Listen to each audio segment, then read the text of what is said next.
From Morelli Field in Melrose, Massachusetts, this is Intercity League Baseball on LSP. Tonight, it's the one-game play-in between the number 5 seed Reading Bulldogs and the number 4 seed Melrose Americans.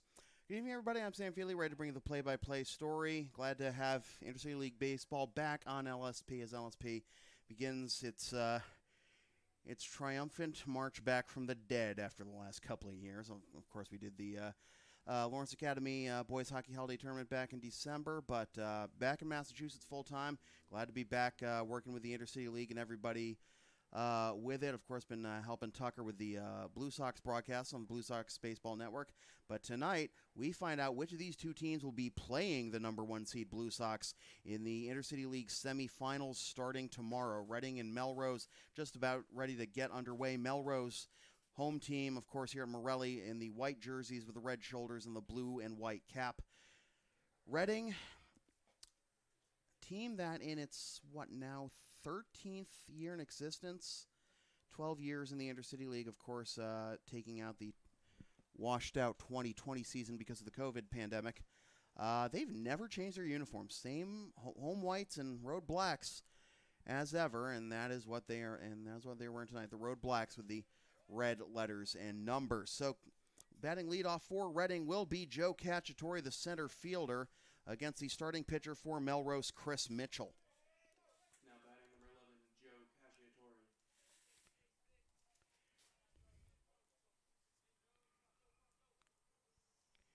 Cacciatore finished the regular season, played in 23 of 25 games, batted .286, 5 doubles, 9 RBIs, and 17 steals in 18 attempts. First pitch at 7:37 is fouled down the right field line and out of the reach of the Melrose first baseman. That is strike one, and we are underway here at Morelli, which, by the way, will play host to the Intercity League Championship Series, all 5 games in that best-of-5 series next week.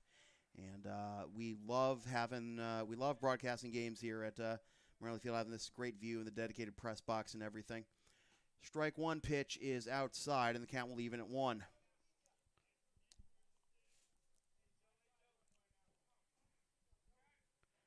Mentioned Reading never changed their jerseys. Melrose, these new white home uniforms are pretty recent. They feature more red than I've ever seen in any of their uniforms in the past. 1-2 the count.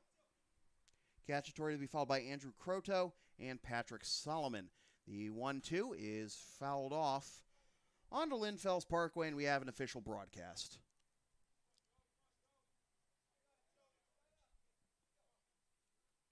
Although Bruce would tell me when the ball's fouled onto Worthen Road, Lexington High, that would be an official broadcast, but Worthen Road in Lexington is down the left field line, so I got to remember Tremont Street is an official broadcast.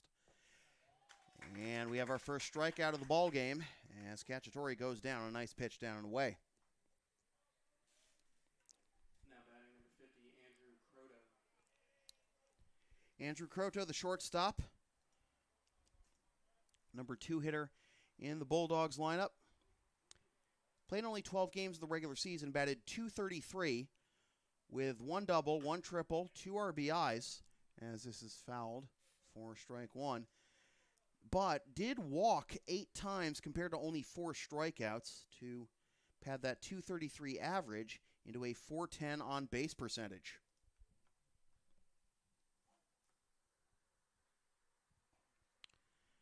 Oh, and 1 the count to the Bulldogs shortstop, and that's an off-speed pitch swung on a miss for strike 2. Bulldogs have made it to the Intercity League Championship Series once in their history. It was in 2017. Lost a 3-game sweep to the Blue Sox, as that just misses the outside corner to make it 1-2.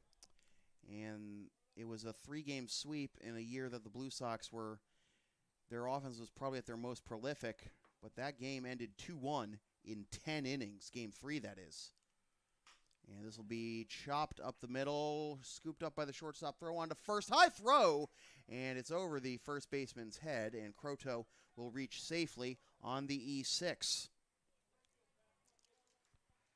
On-target throw, and Croto is out by a few steps, I think. Now batting number 4, Patrick Solomon. That'll bring up the third baseman, Patrick Solomon. Solomon, 24 games in the regular season out of a possible 25, 307, 5 doubles, 1 triple, 1 homer, 13 RBIs. And he'll pop this one up on the infield. First baseman calling for it. Backs up a few steps and squeezes it for out number 2. So on one pitch, the number 3 hitter is retired for the Bulldogs, but here comes probably their best hitter all year, the designated hitter, Ryan Boyle. Now batting in the pen, Ryan Boyle. Boyle, the DH, played in 18 games and batted .310 with 3 doubles, 1 triple, 1 homer, 3 doubles, 1 triple, 4 homers, which was a team high, and 18 RBIs, which was also a team high. Did only walk 3 times compared to 13 strikeouts, however. 1-0 the count to the Bulldogs DH. And I'll be cut on missed. And the count will be 1-1. I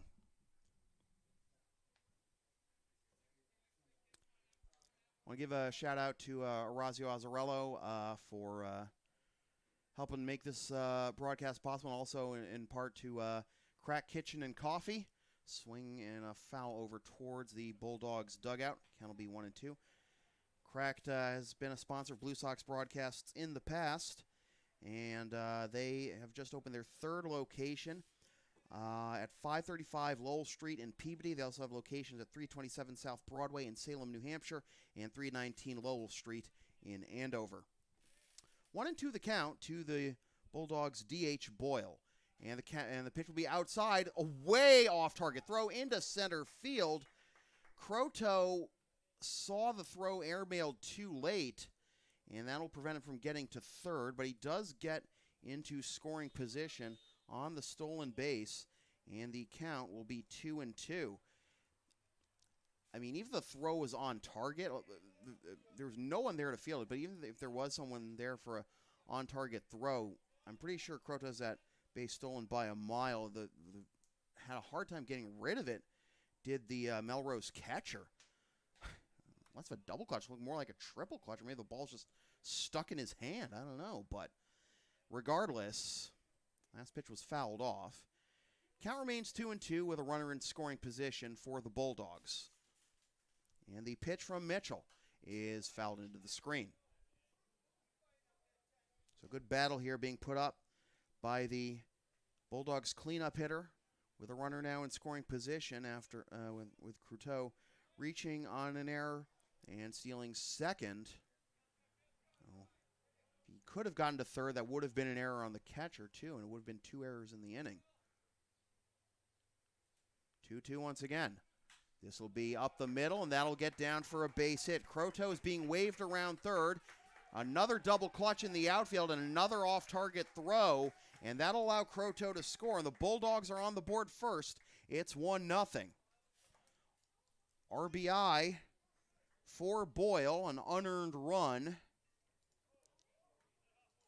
Now batting number 46, Evan O'Rourke. And here is the left fielder, Evan O'Rourke.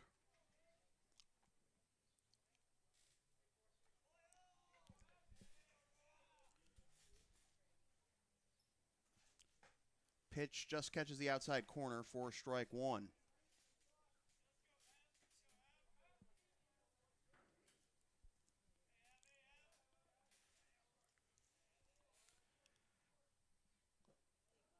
Swing over the top of that one. That off-speed pitch has been good for Mitchell thus far when he's able to bury it. O'Rourke entering play, finished regular season rather, 359, 2 doubles, 1 triple, 1 homer, 4 RBIs, 3 walks to 14 strikeouts in 19 games, and 5 of 6 in stolen base attempts.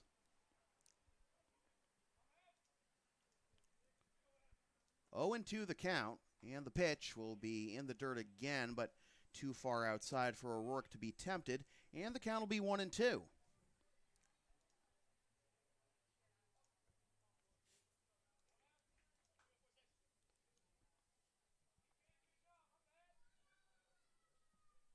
And a swing and a miss. Second strikeout of the inning for Mitchell. Side retired, but an unearned run on the RBI single by Boyle puts the Bulldogs up 1-0 after half an inning.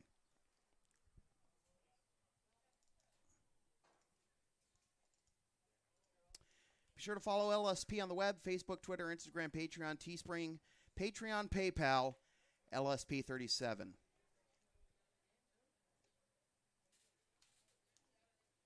I think I said that out of order too, but thank you, I appreciate it. But you see all the stuff there in the upper right. But if you try to go to localsportsproductions.com, the site is down. During my near-death experience earlier this year, I was not able to renew the web hosting, but I still have the domain, and I will reactivate it as soon as we get things fully up and running again. Here's the full Reading lineup, by the way. Joe Cacciatore in center, Andrew Croto at short, Patrick Solomon at third, Ryan Boyle the DH, Evan O'Rourke in left, Todd Stawicki at first, Jack Morin behind the plate, Brendan Albert in right, Matthew Favazzo at second, and Brendan Flynn is going to be the extra hitter.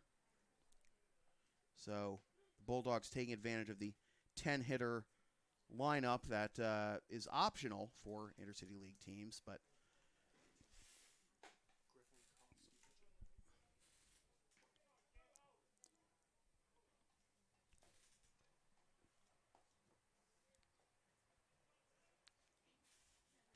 Griffin Kofsky getting the start in this winner-take-all game for the Bulldogs. Made 4 appearances during the regular season, did not have any decisions, and a .525 ERA in 16 innings, allowed 16 hits, 14 of which were earned. Walked 16 hits, 14 runs, 12 of which were earned. Walked 10 and struck out 22, hit 3 batters, threw 2 wild pitches. 0-1 the count to Pat Costigan, the Americans' leadoff hitter and center fielder. Now he's behind 0-2 as he fouls that one into the screen.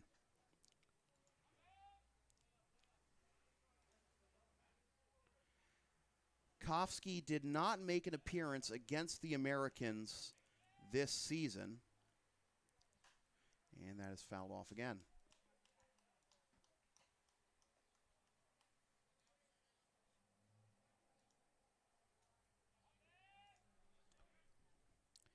Costigan, leading hitter for the Americans in the regular season, 24 games, .369 average, .455 on base percentage, .943 OPS, 5 doubles, 1 triple, 1 homer, 12 RBIs, 14 walks, 14 strikeouts, 4 steals in as many attempts, and that is fouled off. Still hanging in there at 1-2 is the leadoff hitter Costigan.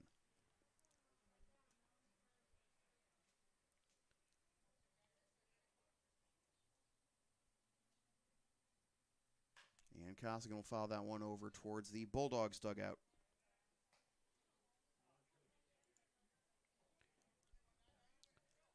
Costigan this season against the Bulldogs was 7 for 15, .467 with a 1379 OPS. And he'll drive this one into right center field, but it looks like it's going to stay in the park, and it'll be caught by the center fielder Cacciatore for out number 1. Almost proved my point about that 1379 OPS, but got under it a bit too much. And 1 up, 1 down to begin the bottom of the first. Now batting the point guard, John Jennings. And here's the veteran John Jennings. And Jennings will foul that one off for strike 1. I'll just fill it in as you go. Jennings in 17 games batted .276 with 2 doubles, 1 homer, and 8 RBIs. 1-1 the count to Jennings. And he'll line this one to the right side, and a leaping catch by the Bulldogs' second baseman for out number 2.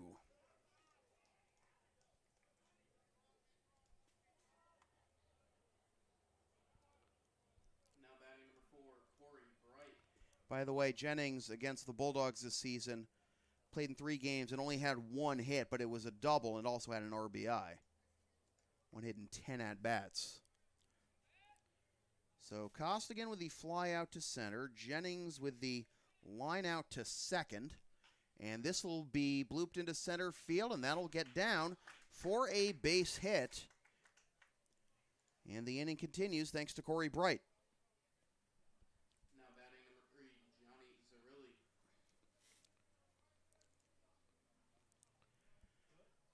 So Bright aboard, and Zarilli will bat. Gianni Zarilli, 23 games, 329 average, 7 doubles, 2 homers, 14 RBIs, 6 walks, 19 strikeouts, 4 stolen bases. He'll hit this one into right center field again. This one's got some more carry to it. That's going all the way to the fence. On his way to third is Bright. He's being waved around third, and the throw will not come nearly in time. Bright scores all the way from first, and we are level at 1 on the RBI double. Now batting number 11, Jack Beverly.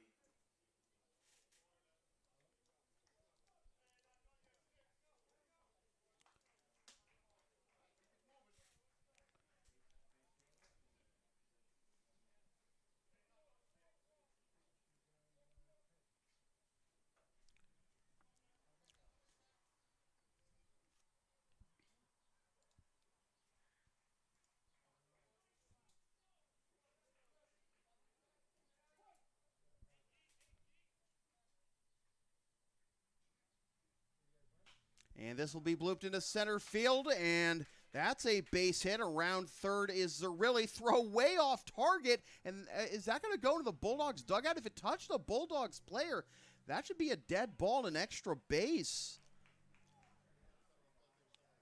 But the Americans take the lead. It's a single and an errant throw that will bring home the run.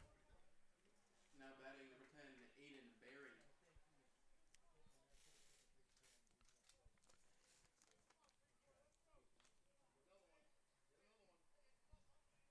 So here's Aiden Berry to try to keep the line moving.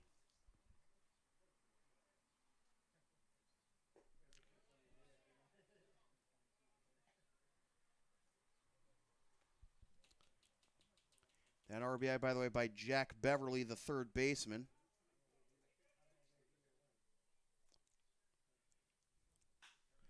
And this will be grounded to the right side. Throw on to first, and the side is retired. 2 runs, 3 hits. Well, I don't know. I don't think we're going to call that an error on the center fielder just because wherever the throw was going to go, it wasn't going to beat the run. So we'll just call 2 runs on 3 hits and 1 left for Melrose. And after 1 complete, 2-1 Americans.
Melrose manager and the umpire having a conversation right now before Todd Stawicki takes his turn at bat.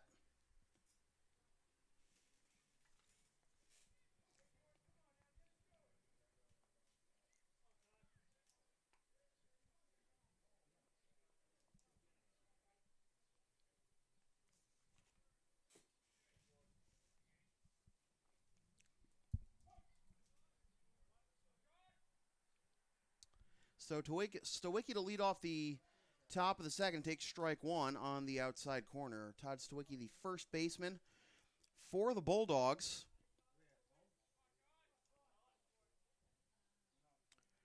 And we'll take low for ball one. If I remember correctly, the Bulldogs have made the playoffs in every year of their existence in the Intercity League, which is not something most franchises that have entered the Intercity League since I've started working around it can say. 1-2. And like, they've had some strong seasons in the past, but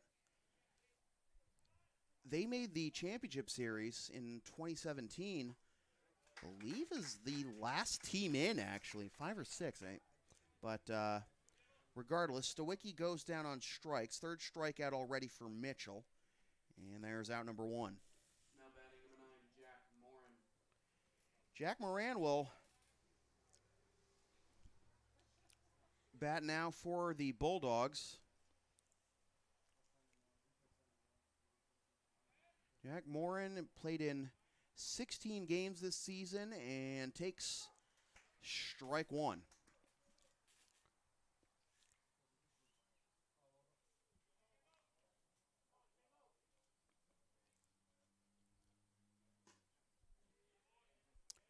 Morin batted .326 with 2 doubles, 1 homer, and 11 RBIs.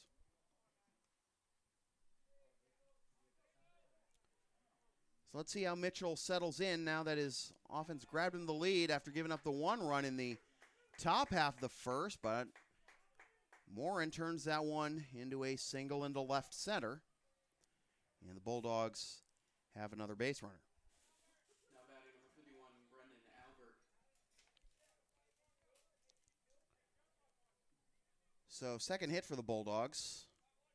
Remember, Croto reached on an error before scoring the Bulldogs' run in the first.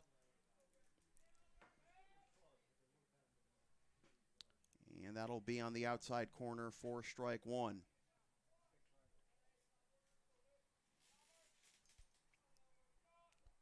Brendan Albert, excuse me. At the plate, the right fielder for the Bulldogs. And he is quickly behind 0-2.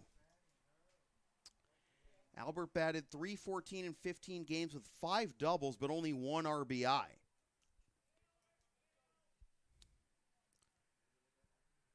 And that'll be the hit the other way. Sliding stop in the hole, throw to first. What a fantastic play by the veteran second baseman, longtime Wakefield Merchant, Scott Searles. And that'll be out number 2. Advancing to second on the play is Morin. Now batting number 7, Matthew Favazzo.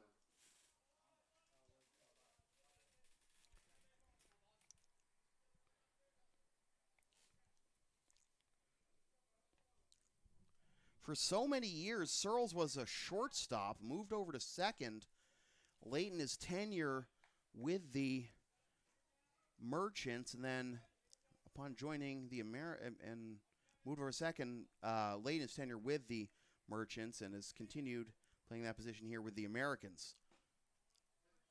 Outside corner, strike one to Favazzo. So a couple of fantastic plays in the early going by second baseman. 1-1 the count, and the pitch drops in there for strike two. And now Mitchell getting even more confidence with his off-speed pitch and able to drop it in the strike zone and freeze batters. See what he's got up his sleeve on 1-2 with 2 outs and the tying run in scoring position.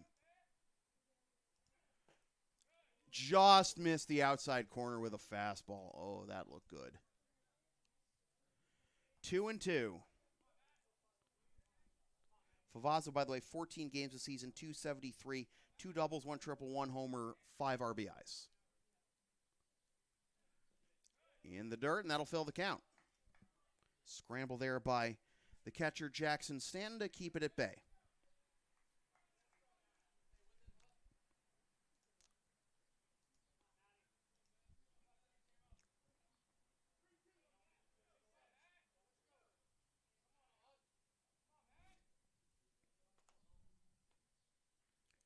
This will be into left field, and that'll drop in front of the left fielder for a base hit. Being held at third is Morin, so runners at the corners, 2 down. Now batting number 22, Brendan Flynn. And the extra hitter, Brendan Flynn,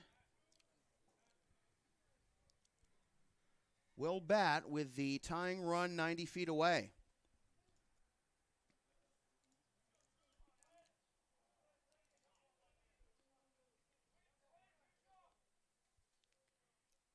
And that'll be swung on and missed for strike 1. Flynn with kind of an aggressive swing there. Flynn only played in 8 games in the regular season, about a .235 with 2 doubles and 1 RBI. 2 of his 4 hits being doubles. This will be grounded to second. There is Searles on to first. And Mitchell escapes the jam. Stranding runners at the corners, 2-1 Melrose after a buck and a half.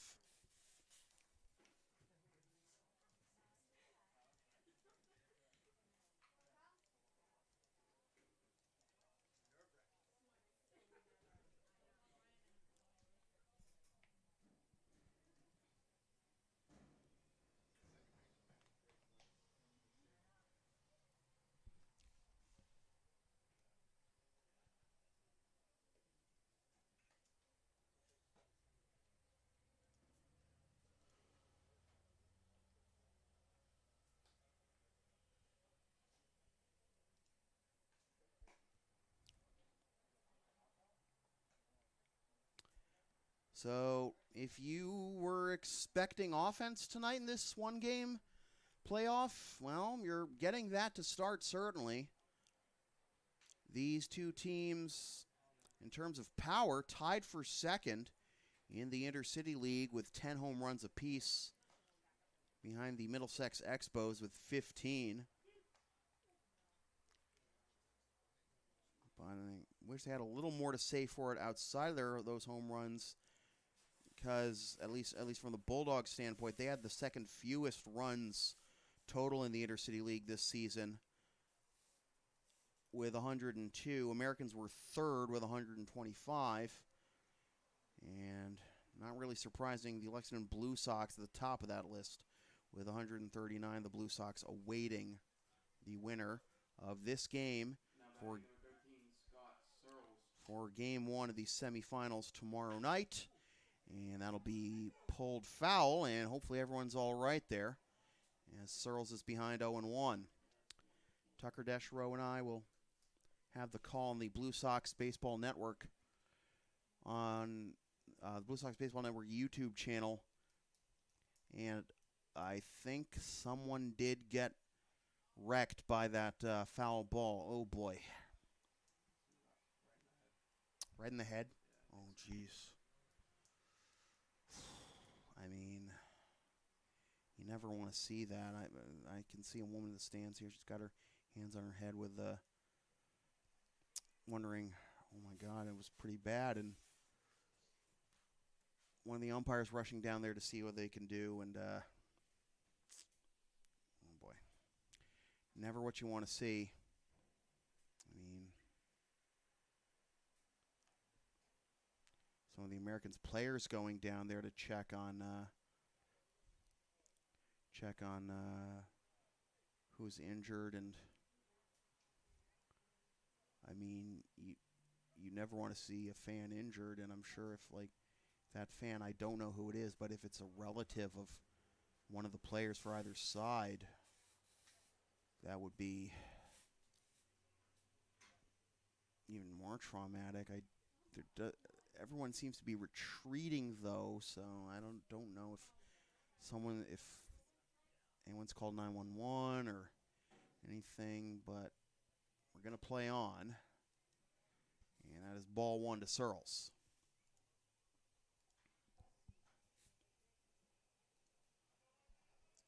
Searles in 23 games batted .212 with 3 doubles and 6 ribbies.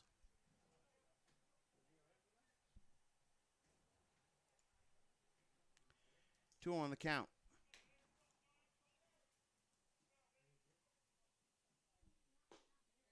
Just missed, 3-1. Searles since second season with the Americans. After playing 10 years with the Merchants from 2010 to 2019. In his career in the Intercity League, he's a .318 hitter. Never been much of a base stealer, but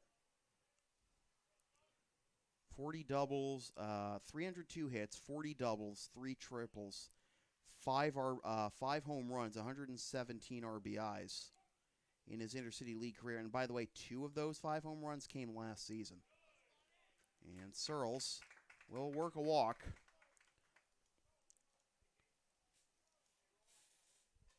Now batting number 2, Mike Nestor. And Searles has drawn 84 walks in his regular season Intercity League career, too.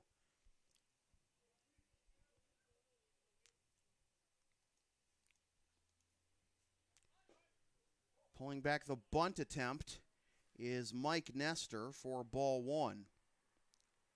So first walk issued by either side there, with Searles getting the free pass. And now Nestor, the first baseman, thinks about a bunt again. Throw down to second, and it was bobbled in and out of the glove of the first baseman, Stawicki. And if he hangs on to that cleanly, Searles is dead. So 2-0 the count. And the pitch taken all the way for strike 1.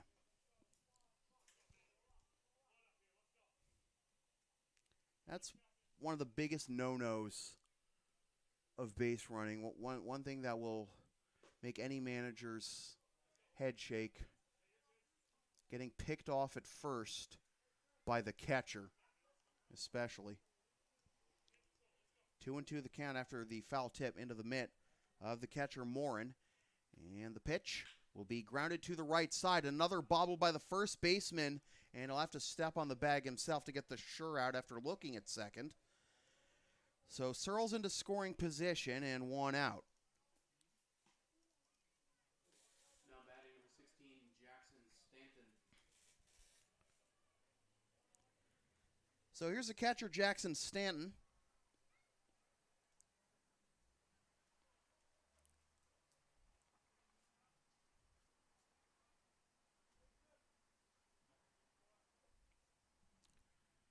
And Stanton will take on the outside corner for strike 1.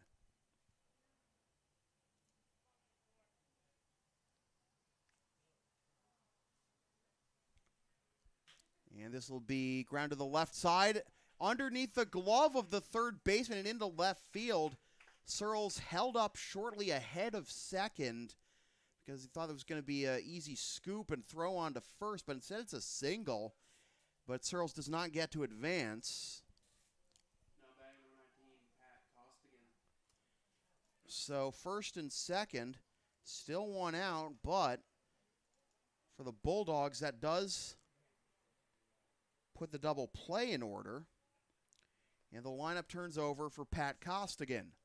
And Costigan grounds this one to the right side. That'll get through for a base hit. Searles is being waved around third. It's bobbled again in the outfield. Searles will score. Up to third goes Stanton. Costigan with the RBI, and it is 3-1 Americans. Now batting number 23, John Jennings. Boy, not exactly clean fielding tonight from the Bulldogs.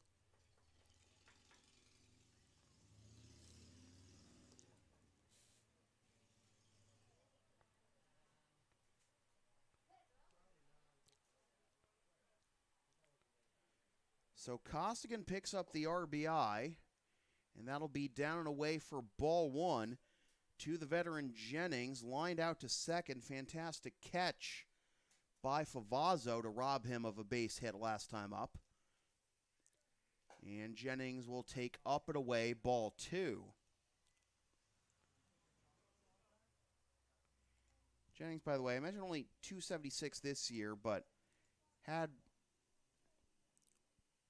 one of the best offensive seasons by a catcher in Intercity League history. He's a DH now, but was used as a catcher early in his tenure with the Americans. In 2018, 424 average, 1129 OPS, 4 homers, and 28 RBIs.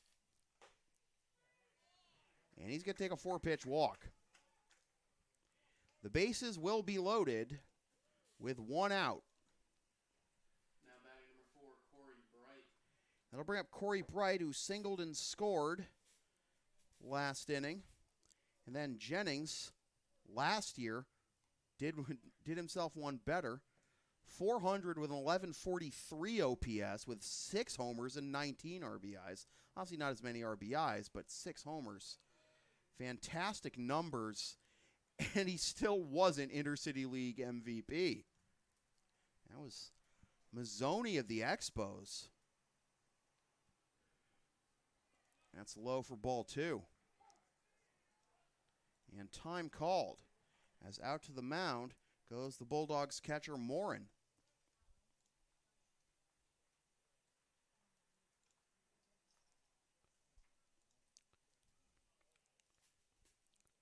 I mean, that's a fantastic line Jennings put up last year, but Andrew Mazzoni last year in his MVP campaign, 424 average, 1415 OPS, 6 doubles, 1 triple, 8 homers, 21 RBIs, 10 walks.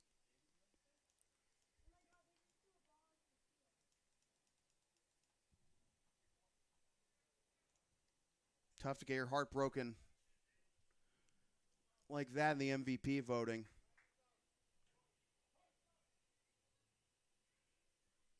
So 2-0 count with the bases loaded and 1 out. And that'll be on the outside corner for strike one to Bright. Stanton at third, Costigan at second, Jennings at first. 2-2.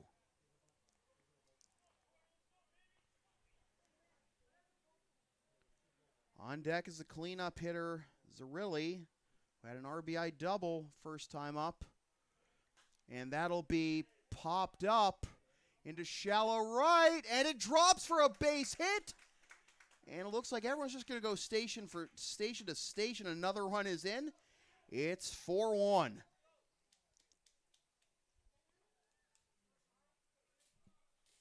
batting number 3, Gianni Zerilli.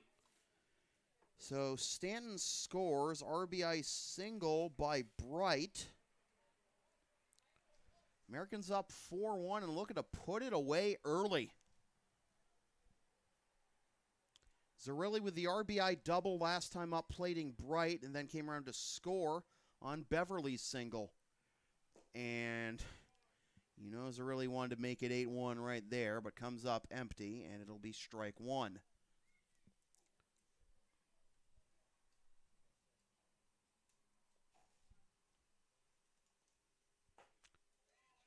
One and one.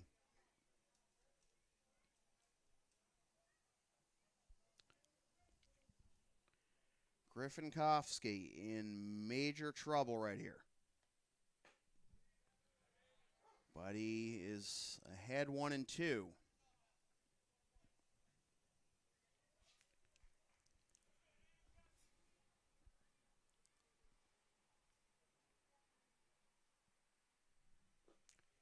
2-2 as that's down and away.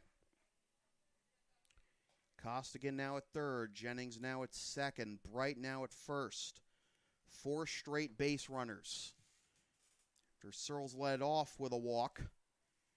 And then Nestor grounded to third, but Searles was able to advance. This is skied into center field. Will be caught there. Tagging from third is Costigan, and he's got enough speed to plate the 5th Americans run, and it is 5-0. 5-1 rather. Excuse me. Now batting number 11, Jack Beverly. The other runners held. So 5-1 on the sac fly by Zerilli. He picks up his second RBI of the ball game. And here is Jack Beverly. And Beverly hits this one the other way towards foul territory and just gets over the fence for a long strike one.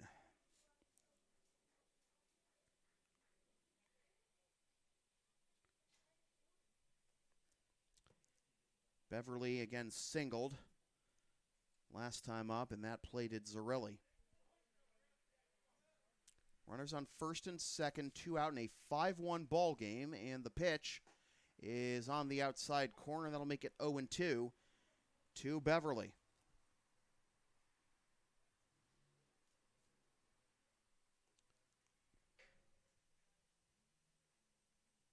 Way up and away for ball one.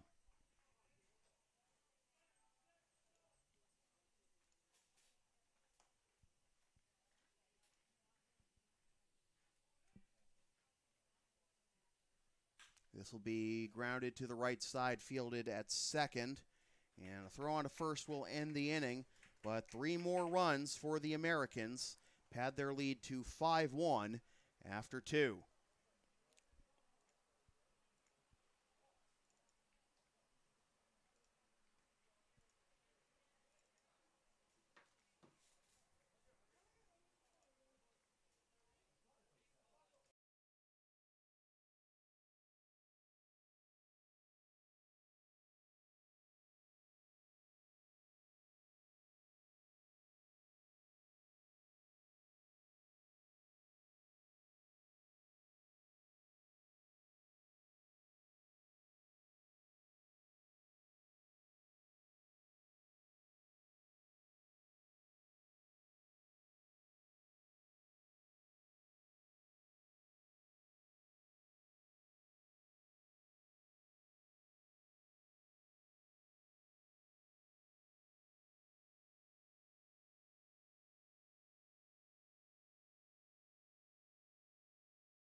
Top of the third, and it'll be the top 3 hitters in the Reading lineup: Cacciatore, Croto, and Solomon. Now batting number 11, Joe Cacciatore. Cacciatore struck out swinging to lead off the ball game. Never did get to tell you Chris Mitchell's numbers on the regular season, by the way, so here they are. 8 games, 39 innings, 6-1 with a 1.79 ERA. As a high chop to short, bullet throw to get Cacciatore for out number 1. Strong throw there by Zerilli. Got 2 RBIs, and now he has a nice play on defense. 1 out here in the top of the third. Again, Mitchell's number 6-1 in 39 innings with a 1.79 ERA, 30 hits, 18 runs, only 10 of which were earned, walked 8, struck out 33, surrendered 1 home run, hit 3 batters, and threw 1 wild pitch.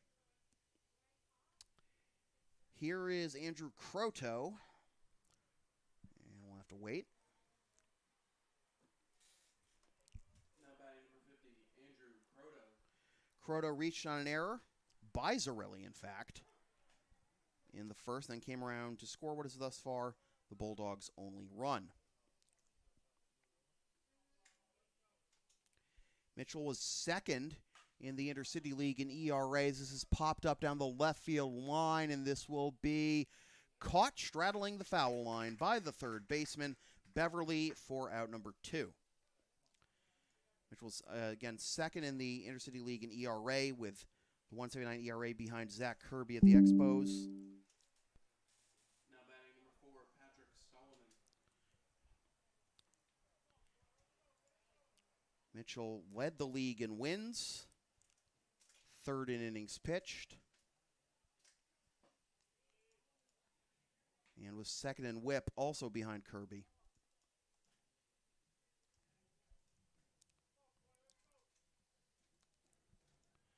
One and 0 the count to the number 3 hitter, the third baseman, Patrick Solomon, for the Bulldogs. Popped up to first his first time up in the first. 1-1 the count now after that one was fouled off.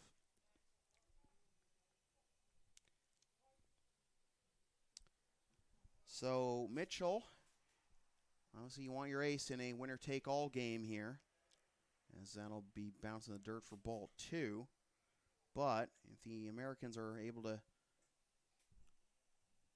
make this score hold up and advance to play the Blue Sox, who goes after Mitchell?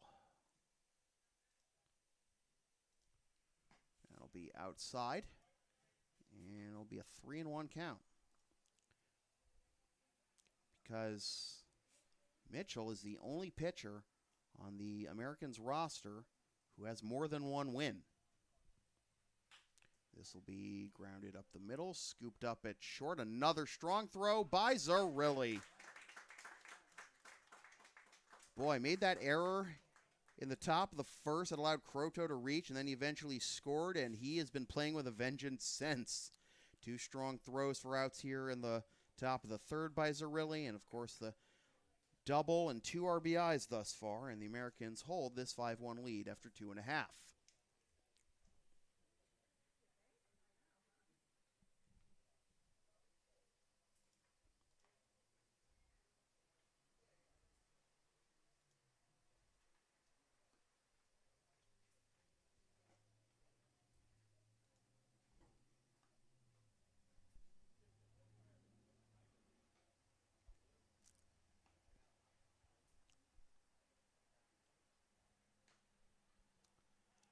Looks like Kofsky's still out there for inning number 3 for the Bulldogs.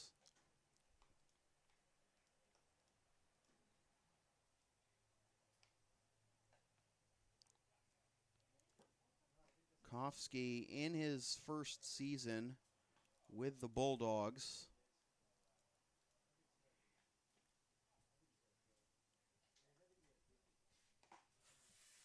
had a fantastic start against Malden back on June 26th in his Bulldogs debut, going 5 innings, allowing 1 hit, 1 run, and 3 walks, and 6 strikeouts. Now batting number 10, Aiden Berry. But struggled his next 3 starts against the Expos. 4 innings, 4 runs, 4 earned runs. 4 innings, 4 earned runs against Andre on July 11th, and 3 innings, 3 earned runs against Malden on July 26th.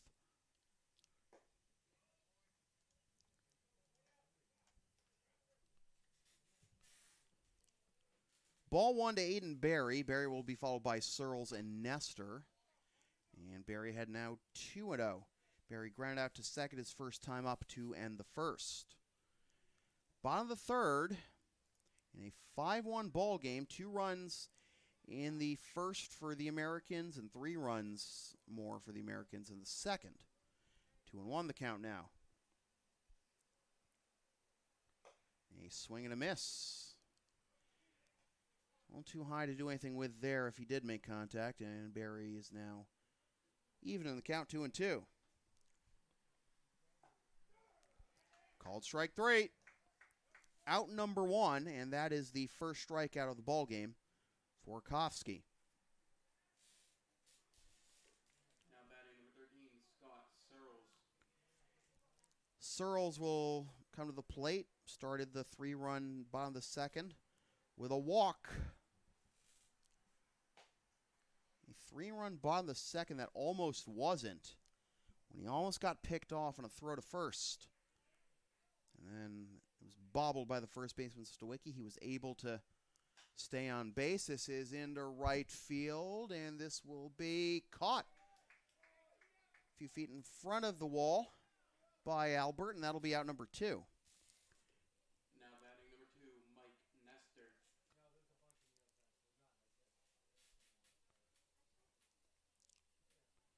So here's Mike Nestor to try and keep the line moving. Grounded out to first. His first time up in the second, and actually that's another way that rally could almost have been squelched before it started, as Nestor is hit by the pitch, and he will take his base. Now batting number 16, Jackson because it was a ground ball right to the first baseman, Stawicki. And much like he bobbled the throw on the pickoff attempt, he bobbled that grounder, looked to second, and just took the sure out at first. And Searles eventually came around to score, and 2 more behind him after that. 1-0 the count to the catcher, Jackson Stanton, who singled his first time up. Also came around to score, as that is swung on and missed, and the count will be 1-1. The other Intercity League semifinal, well, we know who will be playing in that one for sure. It'll be the Andre Chiefs and the Middlesex Expos. Hesitation off of first as Nestor was taking off, then went, and then the catcher Morin dropped the ball on the transfer, and that allows Nestor to pick up the stolen base. 2-1 the count now, and another runner in scoring position.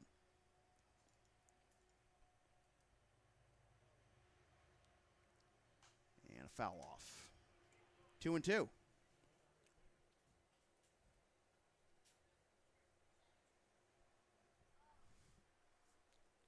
I mean, I am not the official scorer for tonight, but even though I haven't charged an error to the Bulldogs thus far, feels like the fielding has been suspect for them tonight, as that's a slow ground ball into the hole at shortstop, and no choice for Croto but to eat it. Now batting number 19, Pat Costigan. And we are going to have a conference at the mound for the Bulldogs. That's an infield single for Stanton. He's 2 for 2. Nestor up to third. And it's going to be the end of the night for Kofsky. There has been action behind him in the bullpen. And yep, Kofsky's night is done after 2 2/3. And he is still responsible for the 2 runners on base. And we'll let you know in just a second who the new pitcher is.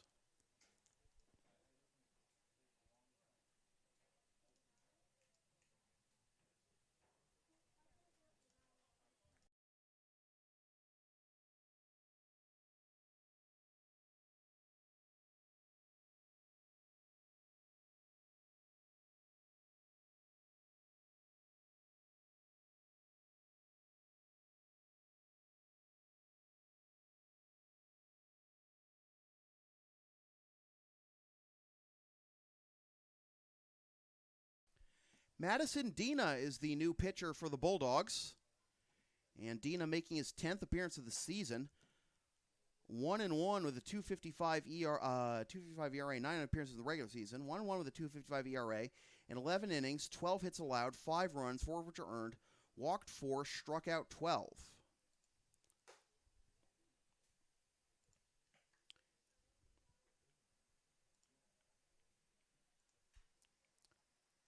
Against the Americans this year, Dina made 2 appearances, no decisions, 3 innings of work, 2 hits, no runs, 1 walk, and 2 strikeouts. And in addition to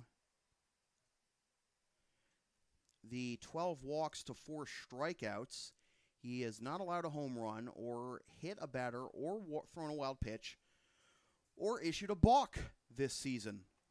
Committed a balk. Don't do a balk, please. Oh, boy. All right, so big spot here for Dina as he tries to wiggle out of this first and third 2-out spot with the leadoff hitter Costigan at the plate. Costigan 1 for 2, flew out to center in the first, singled and scored in the second. And that'll be outside for ball 1. So 2 2/3 innings for Kofsky. Will get you his full line once this inning ends. Throw over to first, and back safely is Stanton.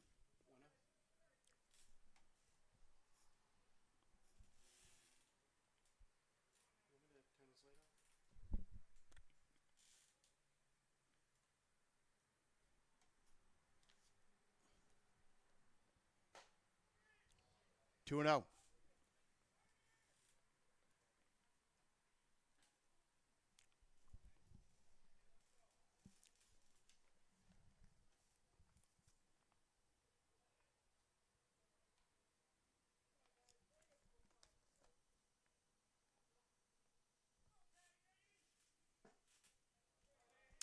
At the knees, and Dina's in the count.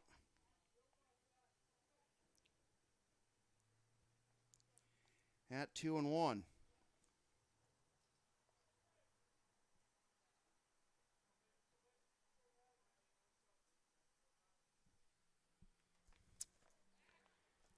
Nestor at third, Stanton at first, and another throw over to check on Stanton.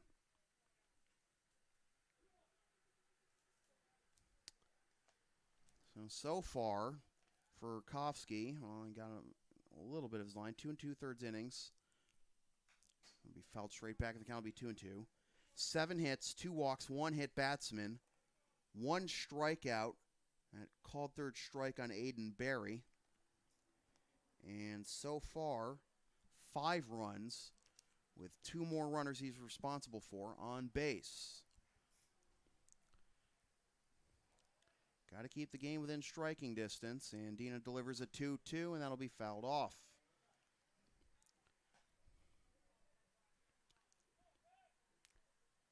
Two runs in the bottom of the first for Melrose, 3 in the bottom of the second. Hoping for more 2-out magic here in the bottom of the third. Another throw over to first. Third throw of the at-bat to check on Stanton.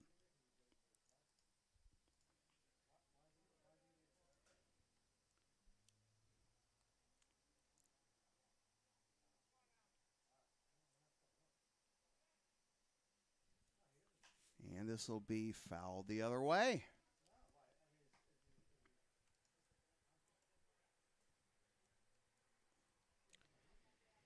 Stanton, you wouldn't think to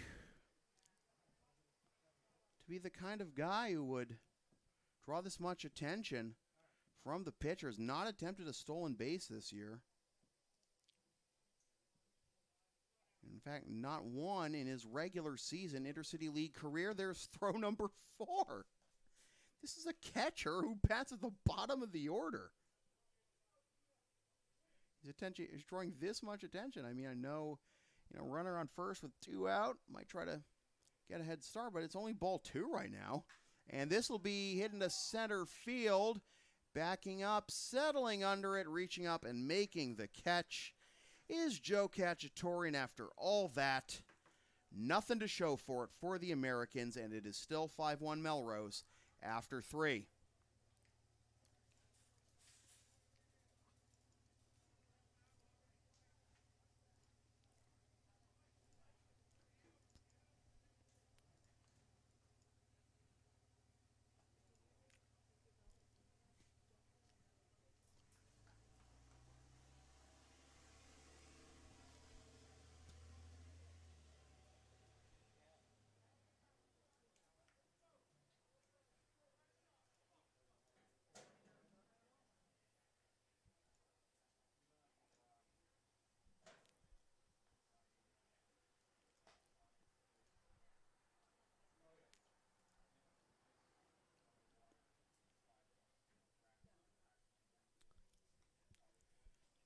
Once again, I want to give a shout out to Crack Kitchen and Coffee for making this broadcast possible.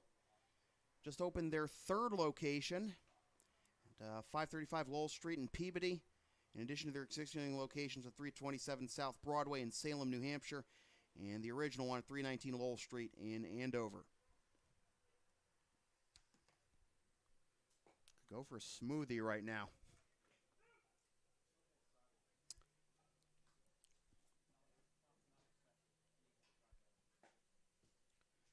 So we go to the top of the 4th, and the middle third of the order due up. For the Bulldogs, Ryan Boyle, the DH, Evan O'Rourke, and Todd Stawicki. And if anybody gets on, Jack Morin. Now batting number 10, Ryan Boyle. So the book is closed on Kofsky, 2 2/3, 7 hits, 2 walks, 1 hit batsman, 1 strikeout, 5 runs allowed. Boyle singled with 2 outs in the first to drive in the lone Reading run. And he comes up empty against Mitchell for strike 1.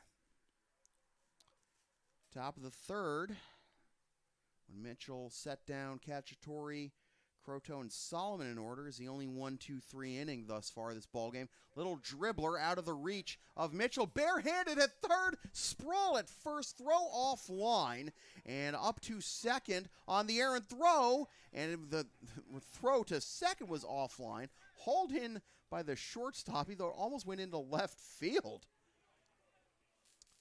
Ooh. An on-target throw has him beat, but that's also a tough play to make with such a slow roller. Now batting number 46, Evan O'Rourke. There's going to be an error on the throw being off target, but I think I gotta give Boyle a single, so it'll be a single and an E6. Or is that an E5? Well, it's an error. Regardless, count is 0-1.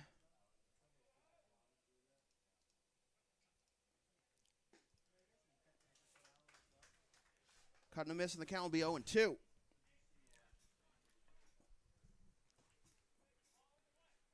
Evan O'Rourke struck out swinging his first time up.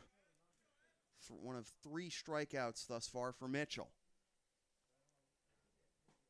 And couldn't get the outside corner. Stanton couldn't frame it. 1-2.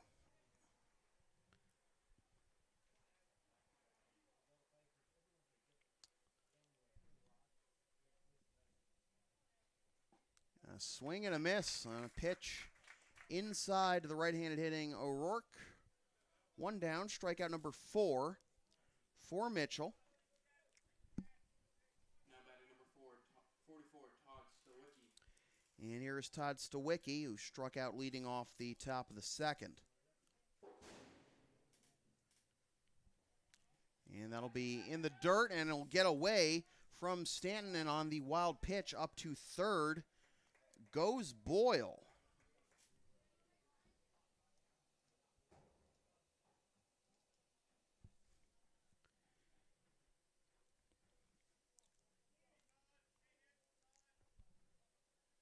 So the Bulldogs had a runner in scoring position in 3 of the first 4 innings, but only able to bring home 1 run.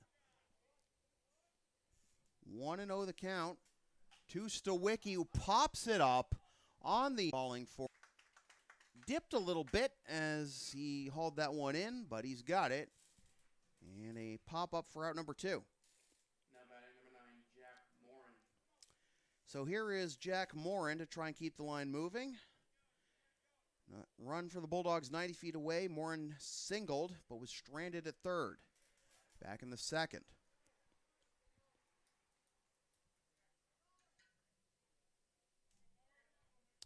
Talking about runner scoring runs with 2 outs. 3 of Melrose's 5 runs have been scored with 2 outs. And the Bulldogs' run was also with 2 outs. 0-1 the count.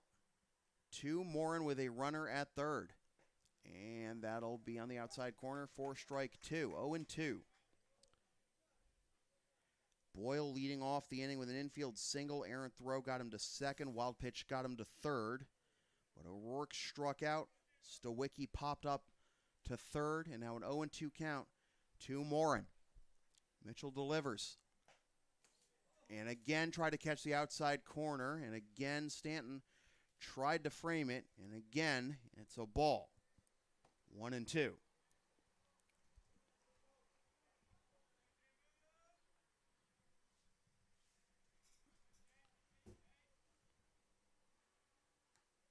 A swing and a miss. Breaking ball got him. Another strikeout for Mitchell. One of the best pitchers in the Intercity League this year.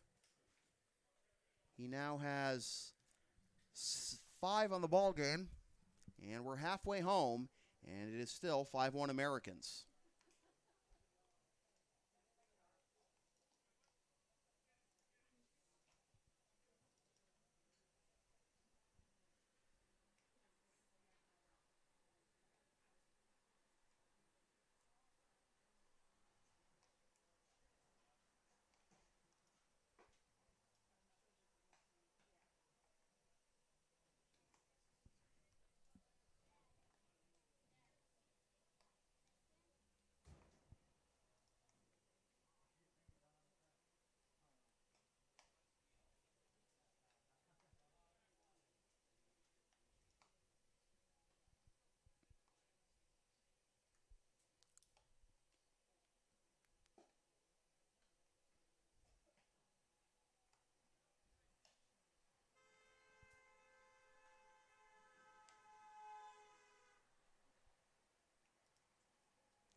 We go to the bottom of the 4th. John Jennings, Corey Bright, and Gianni Zarilli due up for the Americans. Now batting the point read, John Jennings. Jennings 0 for 1 will line out to second and a walk.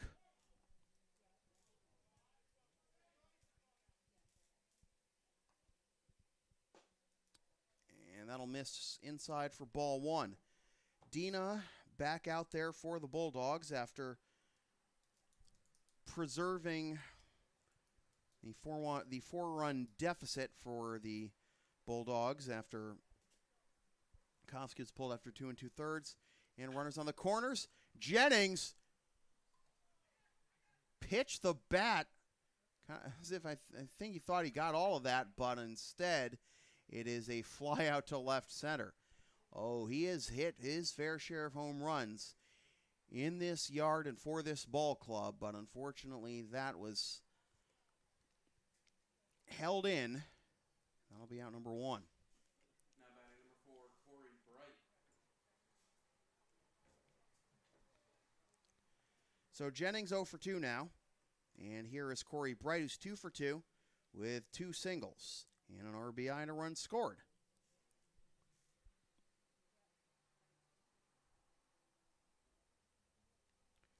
Oh!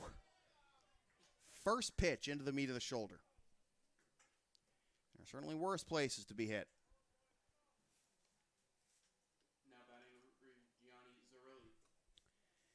Second hit batsman by Bulldogs pitching tonight, with Kofsky plunking Nestor last inning. So Bright at first, he's been on base all 3 times. And here's Zarilli, 1 for 1. Double RBI and a run scored in the first, sac fly RBI in the second. And that'll be on the outside corner for strike 1.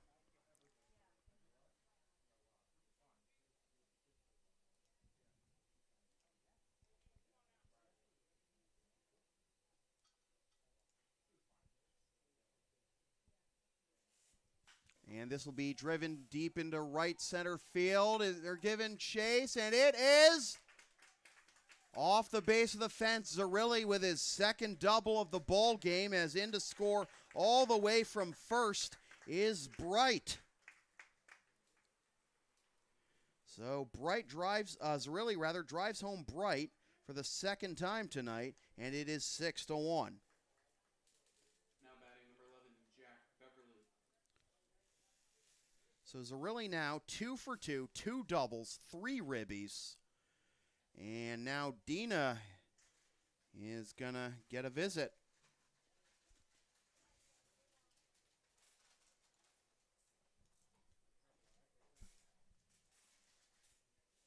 And looks like he's going to stay in there.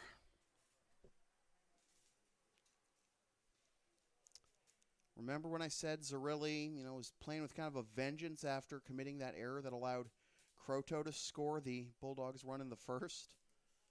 I mean, he continues to do that.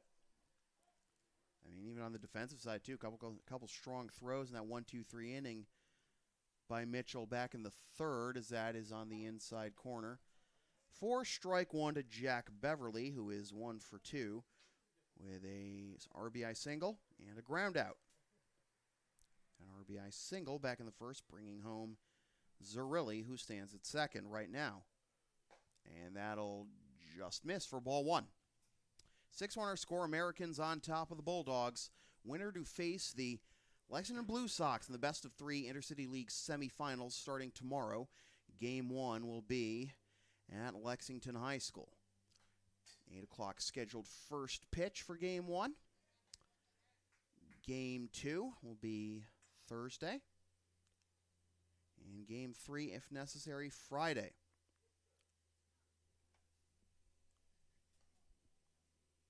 And the Intercity League Championship Series, best of 5, all games here at Morelli Field, starting Monday next week. Still 1-2 the count.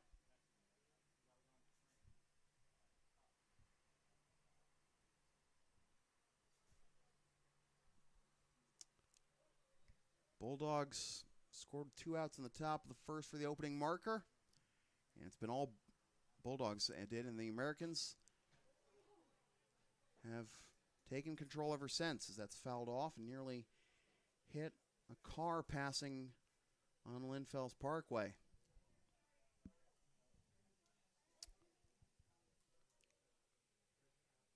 Beverly with a 1-2 count, Barry on deck.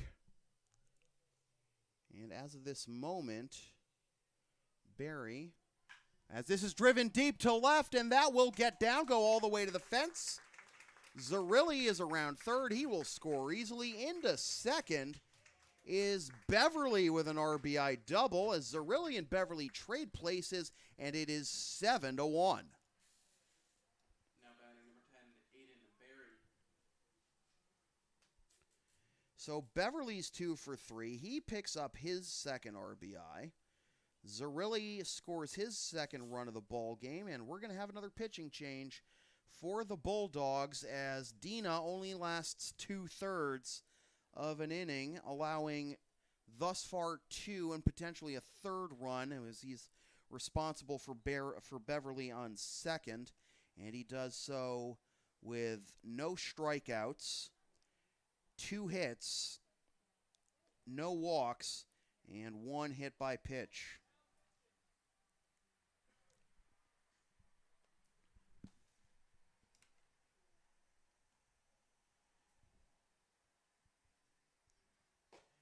So 7-1, Americans on top of the Bulldogs.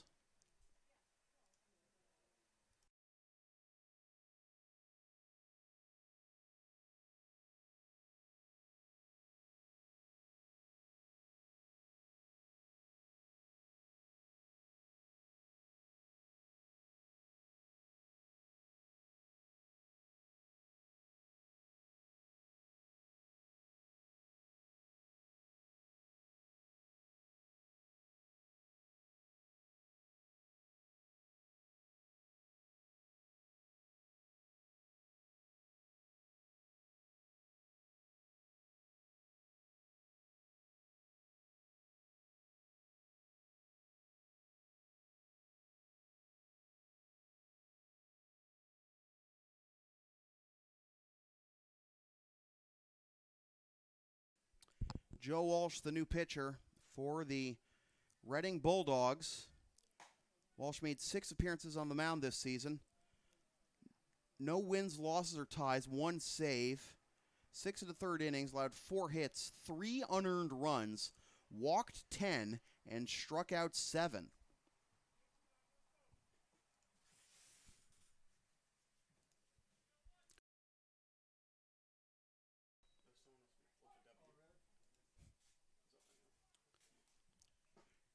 Swing and a miss for strike 1 by Aiden Berry, who is now the last member of the Melrose starting lineup who has not been on base tonight.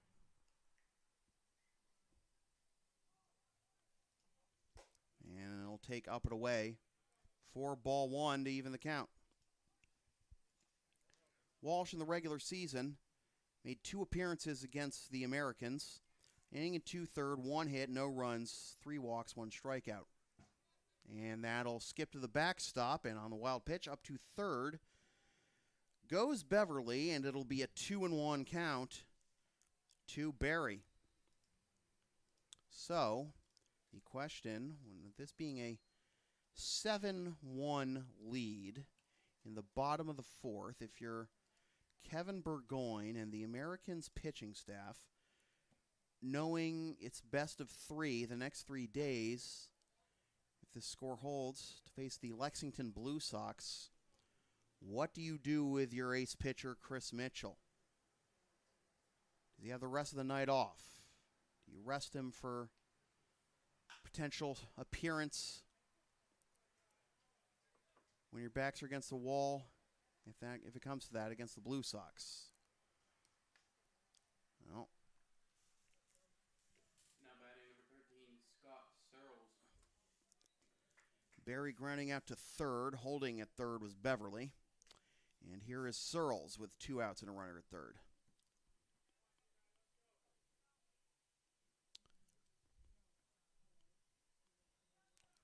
And that'll be fouled off for strike 1. There does appear to be someone warming down the left field line for the Americans. So that might give you our answer.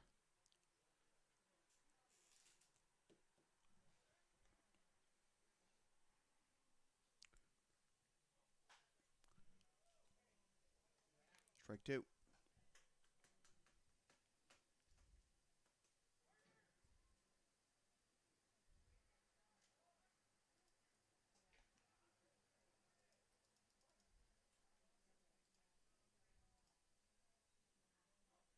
And this will be into center field. Cacciatore backing up.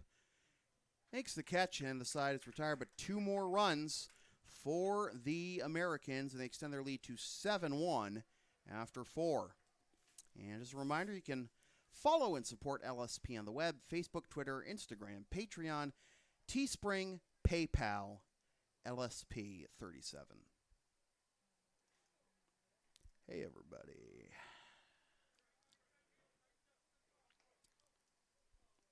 Let's take this baby to the runway and see what she'll do.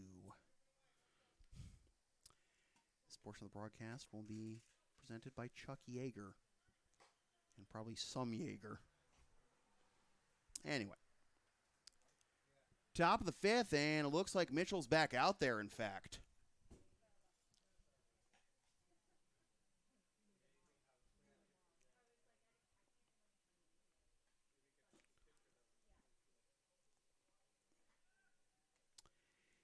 And Mitchell will be tasked with facing the bottom 3 hitters in the Reading order. Albert Favazzo. Mouth is dry. And Flynn. I mean, water bottles over there, do you? Oh, man. All right. All right, I'll have to get some on the way home. So here is Albert, who grounded out to second his first time up in the second. Now batting number 51, Brendan Albert.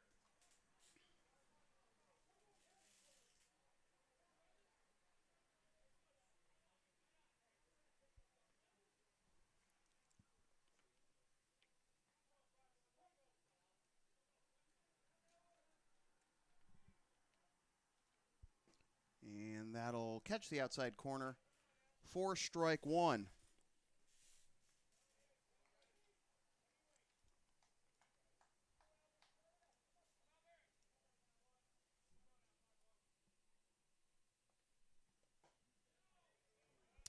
Looked good, but ball one.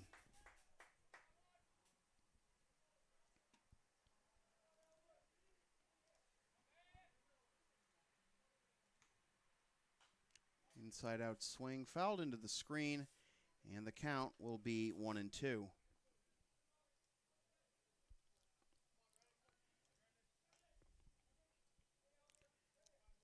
Melrose beat Reading 5-2 2 nights ago.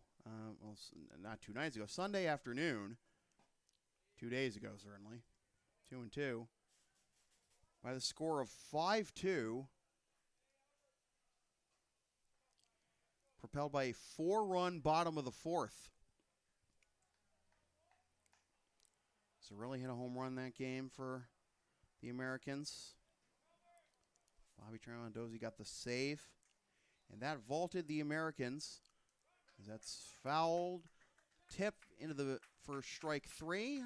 Actually, it was a the tag will be applied by Stanton. And that'll be strikeout number 6.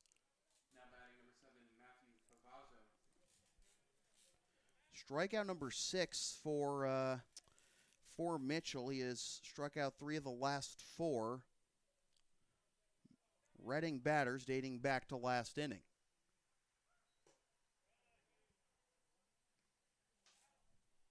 Ball 1 to Favazzo, who had a single back in the second. That win by the Americans vaulted them over the Bulldogs in the standings. And here they are. And gave them home field advantage in this game. And that has given them a 7-1 lead here in the top of the 5th of an elimination game. Reading ended up losing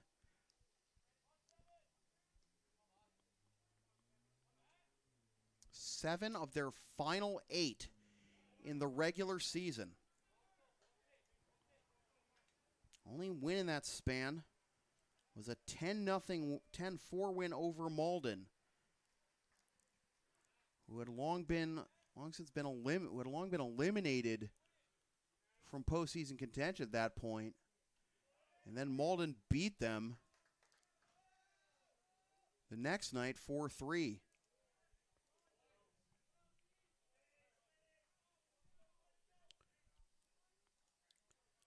Looks like it was a hit by pitch call, and don't think the Americans dugout was happy with it. Hearing a lot of jaw gymnastics, but they're up 7-1. Pretty much everything else has been going their way. Here's Flynn. Ball 1. Now batting number 22, Brendan Flynn. Flynn grounded out to second, his first time up to end the second.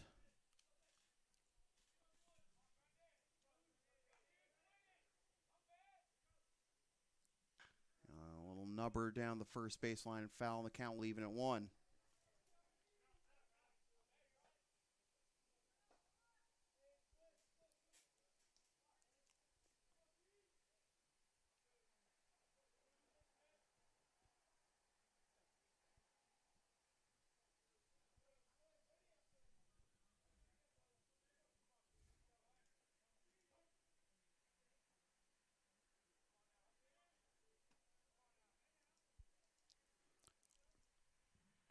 Swing and a miss. Strike 2. So the Bulldogs, in losing 7 of their last 8, went from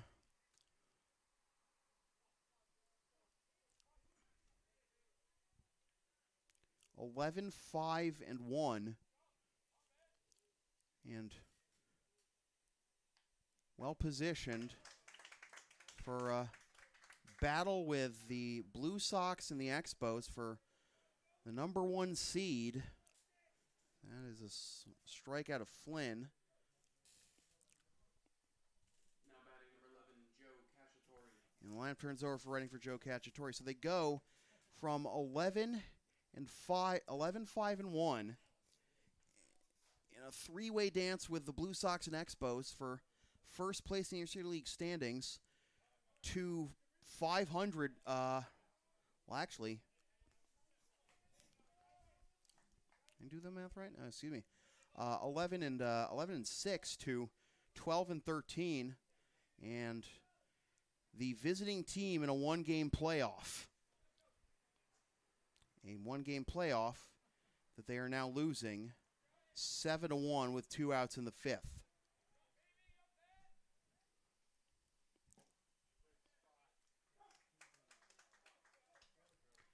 Strike 2. Favazzo, by the way, now at second. So, the first pitch was a strike, but got away from the catcher, Stanton. That allowed Favazzo to take second, but Mitchell not really concerned with a 6-run lead. 2-strike count, 2 out, and a foul. So again, the Bulldogs able to get a runner in scoring position, but in danger of stranding him.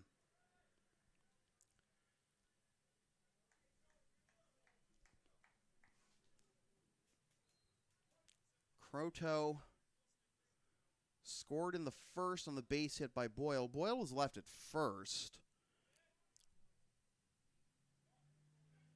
And this is to the right side, diving catch by the second baseman, Searles. Wow, Scott Searles. Like I said, shortstop all those years for the Wakefield Merchants. Played second base the last few years and has thrived there and has thrived tonight. And we go to the bottom of the 5th as the Bulldogs leave another runner in scoring position, and it is Melrose 7, Reading 1.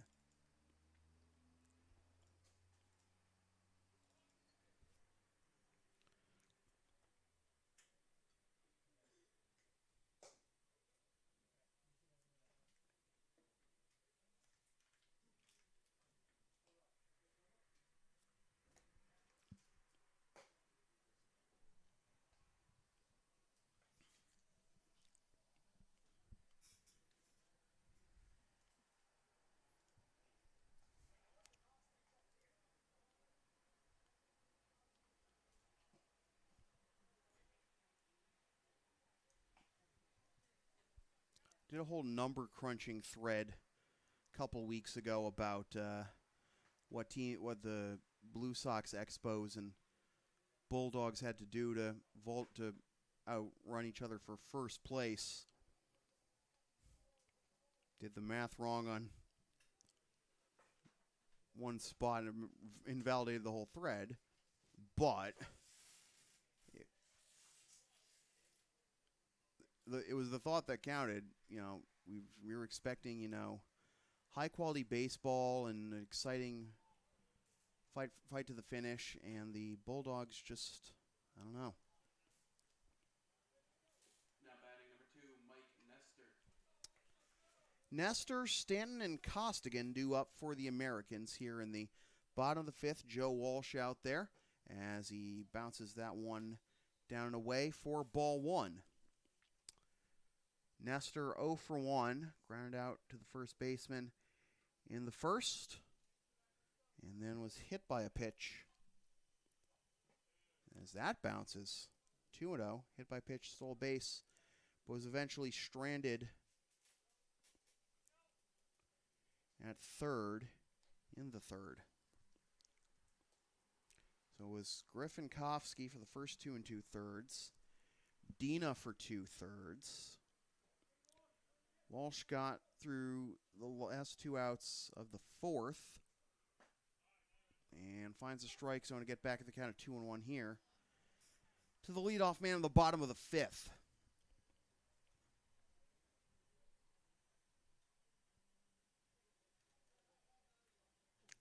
And another hit batsman for the Bulldogs.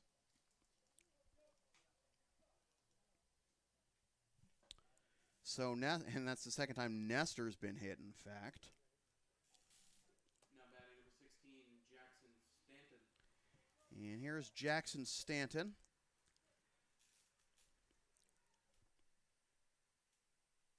Singleton scored in the second. And he'll pick up another single here. He's 3 for 3. I don't think Walsh is going to be throwing over to first to check on Stanton 4 times in 1 at-bat. Now, with runners at first and second, the lineup turning over again for Pat Costigan. 1 for 3, single, a run scored, and a couple of flyouts. And looks like we're going to have another mound conference.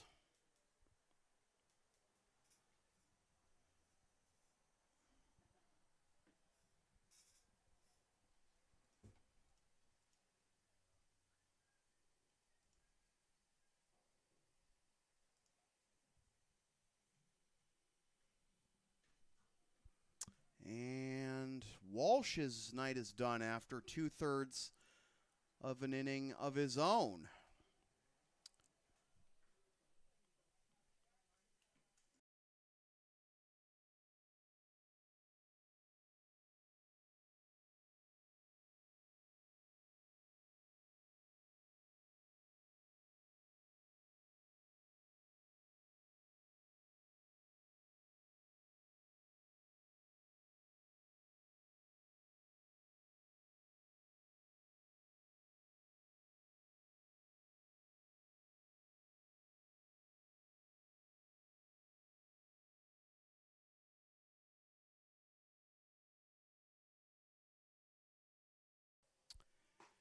Well, the Bulldogs' new pitcher will be Jay Maskey.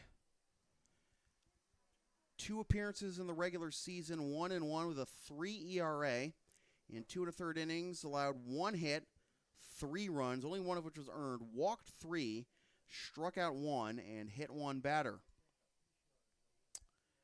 Pitched against Andre for his win on July 11th, and then took the loss against Malden on July 27th. And once again, pitching change in the middle of the inning. This time with nobody out in the inning. Maskey now the 4th pitcher of the game for the Bulldogs. Griffin Koski went the first 2 2/3. Dino only got 2/3. Walsh only got 2/3. And now Maskey.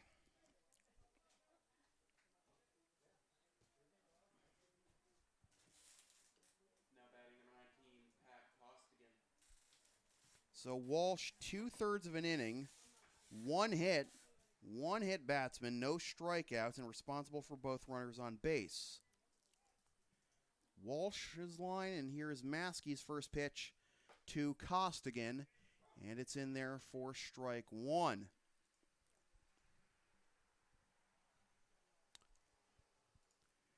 First and second, nobody out here in the bottom of the 5th as that misses outside for ball 1. Nestor leading off the inning, getting hit by a pitch for the second time. Stanton with his 3rd single. And now Costigan looking to improve on a 1 for 3. And Costigan will take low, 2-1. 7-1 our score. At the hour-and-a-half mark of this ball game, in the bottom of the 5th.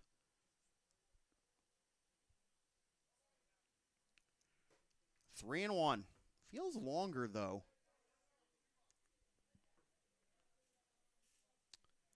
And poor Aiden Berry, still the only American starter not to get on base tonight thus far. And that'll be a 5-pitch walk, and the bases are loaded.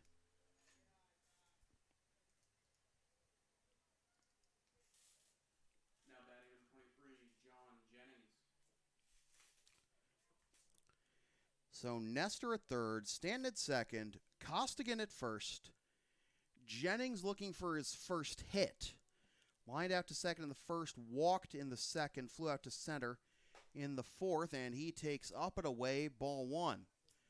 Sure he wouldn't mind a walk, though. That would bring in a run with the bases loaded and nobody out. 1-1.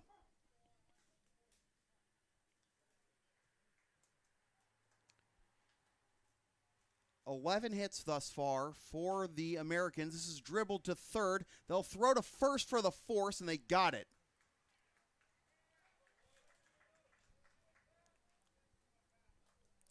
Did I say throw to first for the force? Oh, God, a throw to home. I meant home. I'm sorry. I know it was home. I know it was home. I just said first. The wrong thing came out of my mouth. Oh, God.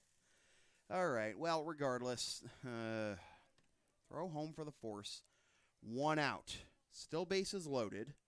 So it'll be a 5-2 fielder's choice. Now batting number 4, Corey Bright.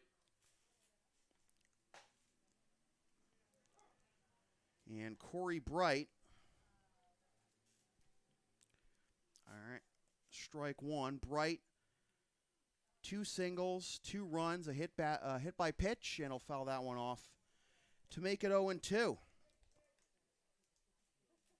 I did the opposite thing back in 2015 during the championship series here. I called the Sway Feliciano squeeze play for the walk-off RBI.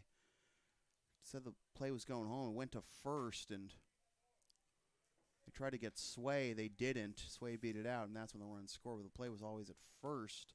Then it never went home, and I called it at home. But dry mouth, long game, hot day, hot night. Dribbler to the right side, fielded at first. They'll throw home. And another force at the plate. Another fielder's choice. This one goes 3-2.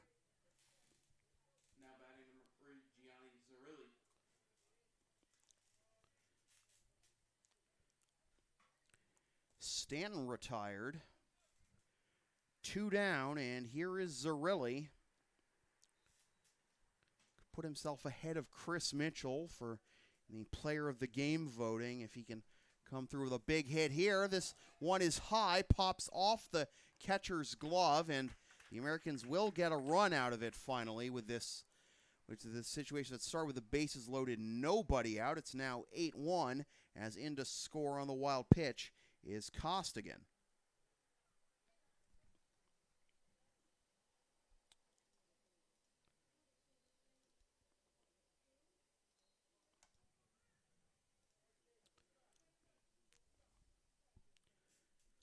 So Jennings up to third and Bright up to second. And Zerilli ahead in the count 1-0 and now 2-0.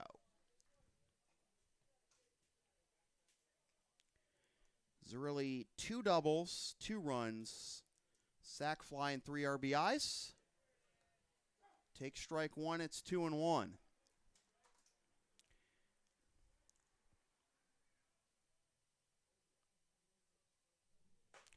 Check swing high. 3-1 to the cleanup man Zerilli. With Jack Beverly, who's also having a fine day at the plate, on deck. And Zerilli got fooled there, and the count will be full.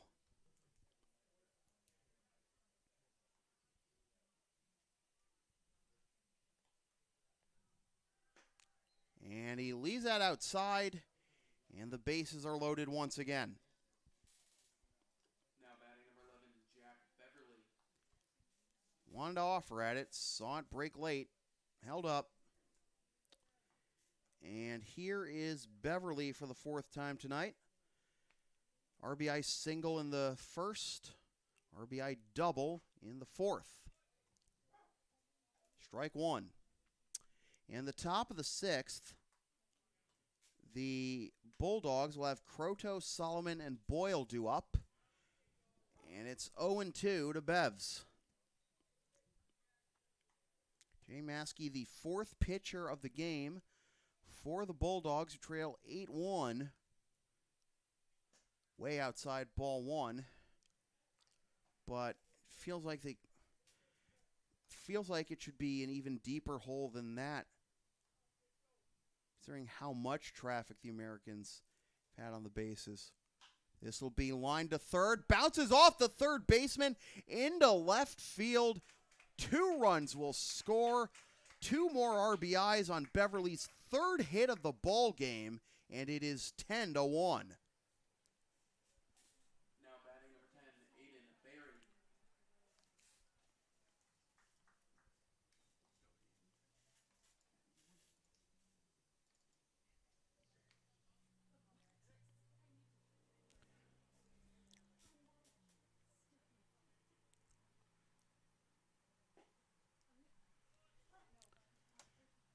Strike one to Aiden Berry, who would love to finally get on base.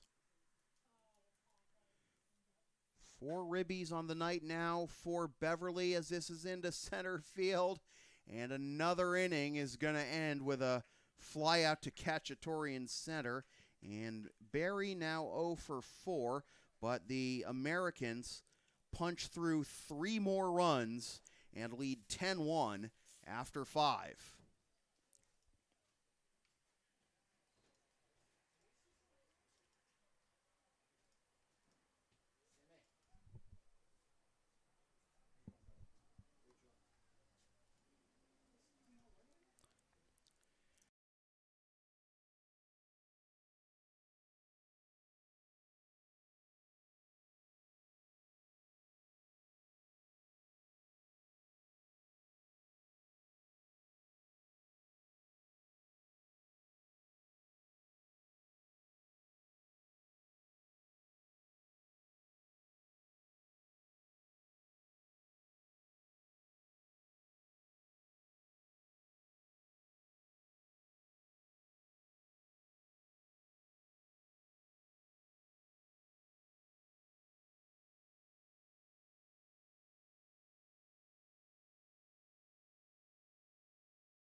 Batting number 50, Andrew Croto. Andrew Croto to lead things off here in the top of the 6th. Chris Mitchell still out there. He's Zerilli and Beverly. Been fantastic tonight for the Americans, putting any thoughts of a comeback, rally, really any kind of hope the Bulldogs have had tonight to bed. Croto will bloop this one into center field, and it'll get down for his first hit of the night. Did reach on an error back in the first and scored the run that gave the Bulldogs the lead at that time. Seems so long ago now, doesn't it? Now batting number 4, Patrick Solomon. Third baseman Solomon to the plate. He's 0 for 2.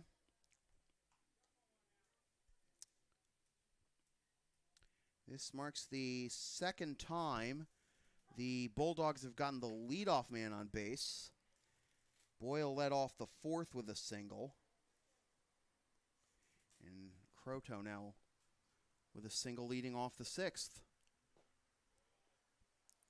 1-1. 10-1 our score. Boy, what happened to the Reading Bulldogs the last 3 weeks, huh? We fouled out of play, and the count will be 1-2.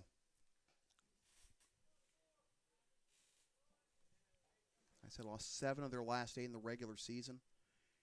Had they won against the Americans on Sunday, they would have been 13-12 instead of 12-13, and that would have given them the 3 seed. 1 out. Because they would have 26 points. Both Andre and Melrose would have 25. Actually, Melrose actually wouldn't even have 25. They'd have 23 because then it'd be 11, 13, and 1. And then Melrose would be the 5 seed. And they'd have to play Andre. And Reading would be into the semifinals against Middlesex. But everything changed the day the Fire Nation attacked. Now batting number 10, Ryan Boyle. Yes, that is a Last Airbender reference on a Massachusetts amateur baseball broadcast. Fun fact, I've never watched an episode of Avatar: The Last Airbender or The Legend of Korra. By the way, if anyone says there's a Last Airbender movie by M. Night Shyamalan, it doesn't exist.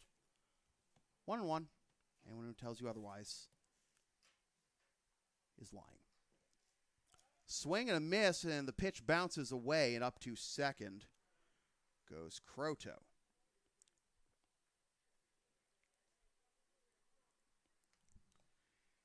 Count will be 1-2 to Boyle, who's 2 for 2 thus far with 2 singles, and the lone Bulldogs Ribby.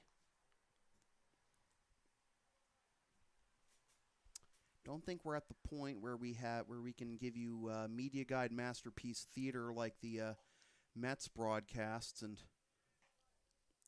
play classical music while we read stories from the Intercity League media guide, which totally exists. Dig up some stories from the website. I don't know. 2-2. Full count.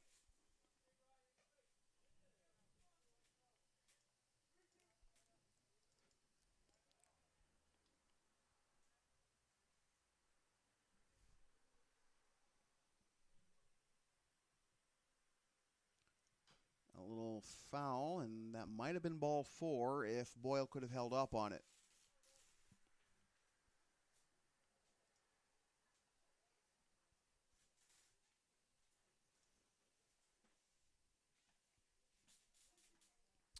So it looks like we're going to have Melrose versus Lexington in the Intercity League semifinals starting tomorrow.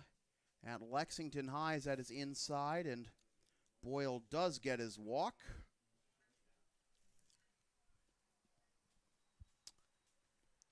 I'll bring up Evan O'Rourke, who's 0 for 2 with 2 Ks. Now batting number 46, Evan O'Rourke.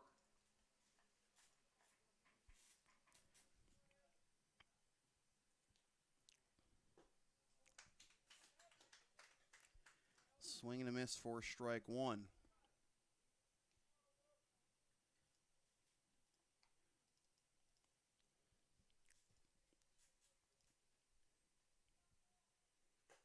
Upstairs.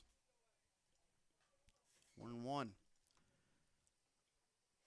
Blue Sox won the regular season series against the Americans 3-2.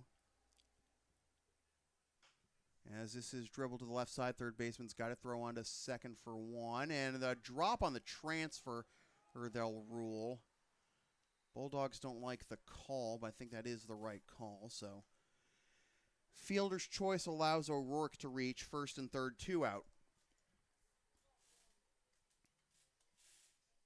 Now batting number 44, Todd Stowicki.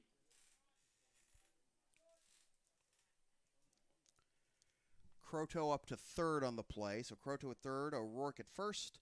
Stowicki hoping to race his 0 for 2 with a strikeout and a pop up to third. And he'll swing and miss for strike 1. In the bottom of the 6th, the Americans will have Searles, Nestor, and Stanton due up.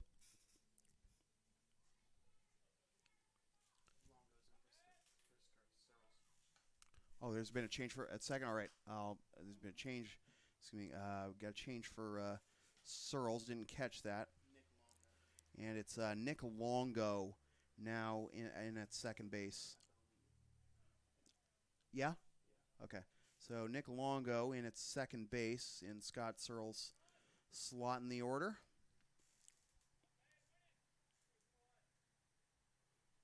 And a swing and a miss. Strike 3. And the side is retired. And once again, the Bulldogs, a couple runners on base and absolutely unable to bring them home. 10-1 Americans after 5.5.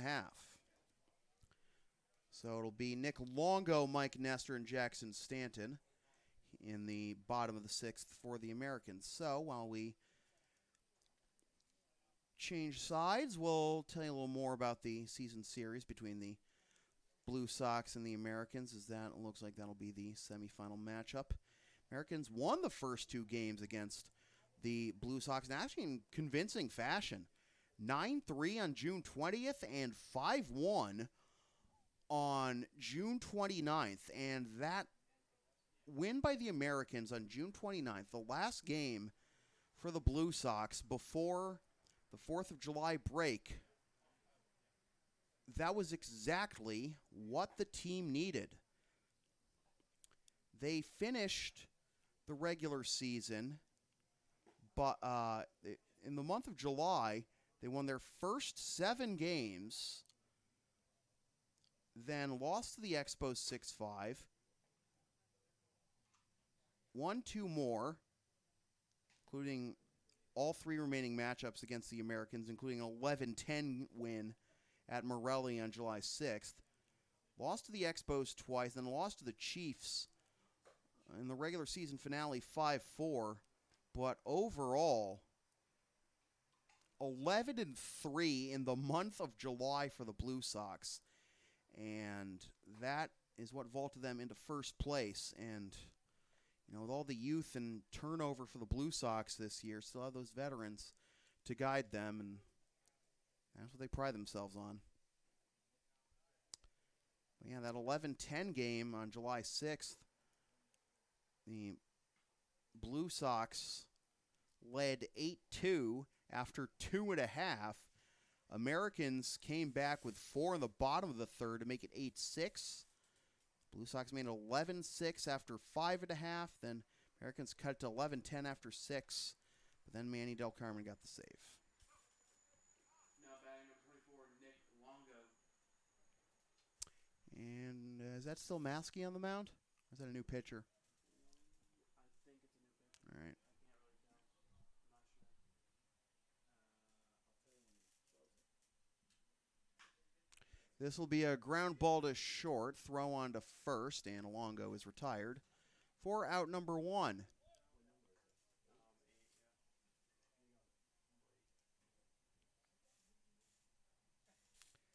And that'll be Greg Gentle on the mound for the Bulldogs, making his 13th appearance as the 5th pitcher of the game for the Bulldogs. Now batting number 2, Mike Nestor. Mike Nestor 0 for 1, been hit by a pitch twice.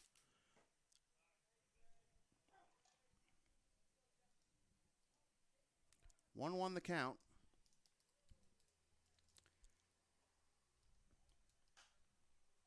Fouled off. The count will be 1-2. The Intercity League with a 25-game schedule. Can't imagine a pitcher or pitching in 12 games, even if he is a reliever. 12 games, 1-1 record with 3 saves. This will be chopped up the middle, slows down. Second baseman's got throw to first, and they got him. Bang, bang play at first. 2 down. As Nestor is now 0 for 2. And that'll bring up Stanton. Now batting number 16, Jackson Stanton. Wouldn't it be great if the Americans could cap off this night offensively with a 4 for 4 performance from their number 9 hitter? Take ball 1 as Stanton is 3 for 3 with 3 singles. In the top of the 7th, the Bulldogs will have Morin, Albert, and Favazzo due up. And a swing and a miss, strike 1.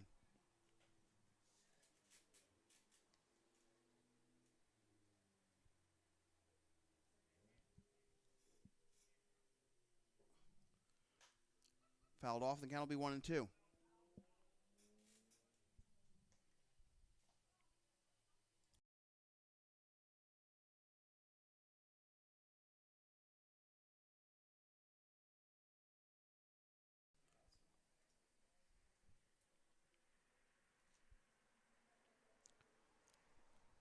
One and two the count, and it skips to the plate 2-2. That wasn't the only wild game, by the way, that 11-10 game that the Blue Sox and Americans played. Blue Sox salvaged the season series win over the Americans with a 7-6 victory on July 22nd. They led 3-0 after 2. Americans took a 4-3 lead with a 4 runs at the top of the third. Then the Blue Sox reclaimed the lead at 6-4 in the bottom of the third as it popped up on the infield. First baseman calling off Gentle, and he makes the catch for the out that retires the side in the first 1-2-3 inning of the night. For Bulldogs pitching comes in the bottom of the 6th of a game that they're trailing 10-1 as we go to the top of the 7th.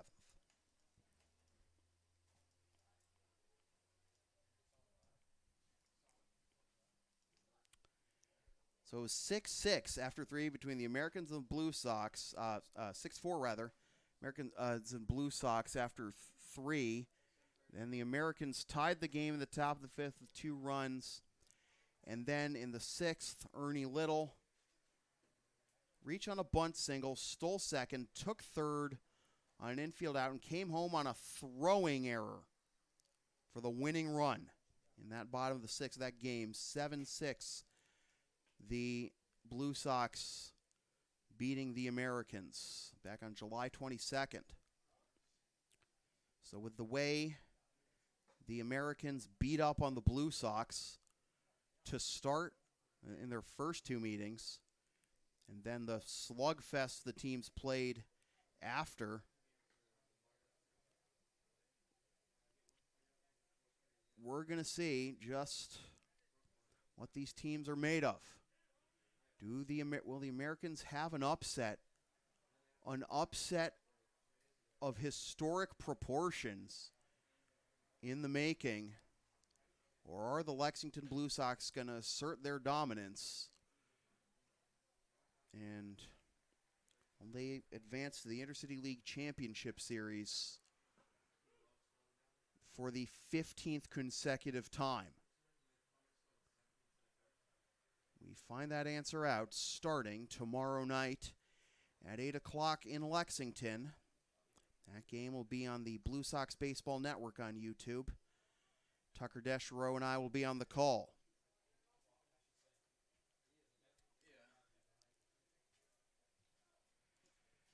New pitcher for the Melrose Americans is Ronnie Luke. Now batting number 9, Jack Morin. Luke making his 6th appearance on the mound this season.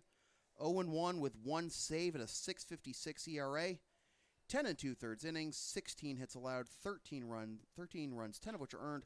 Walked 14, struck out 13, surrendered 1 home run, hit 3 batters, and thrown 3 wild pitches. And the leadoff man, Morin, reaches with a single up the middle. Now batting number 48, Nana Adu going to pinch hit for Brandon Albert. With a leadoff man on here in the top of the 7th. And Adu will hit this one into left field, and settling under it is Barry for out number 1. So Adu down on 1 pitch. By the way, Morin's single makes him 2 for 3. Now batting number 52, Dylan Arnold. And Dylan Arnold is going to pinch hit for Matthew Favazzo.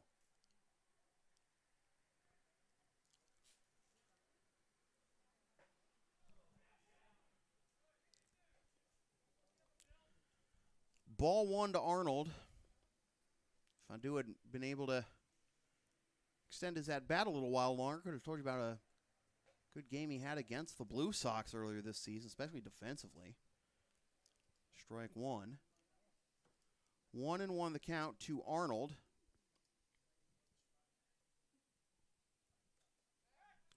We're over to first. Arnold on the season, 17 games, 179 hitter, 1 double, 4 RBIs.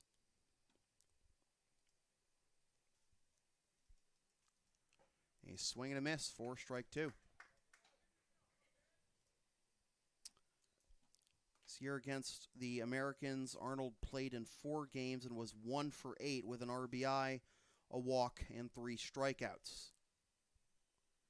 And he pops this one up into foul territory. First baseman coming over towards the fence, and he makes the catch for out number 2. And that's a tricky spot there with some of the Bulldogs players congregating outside the dugout too.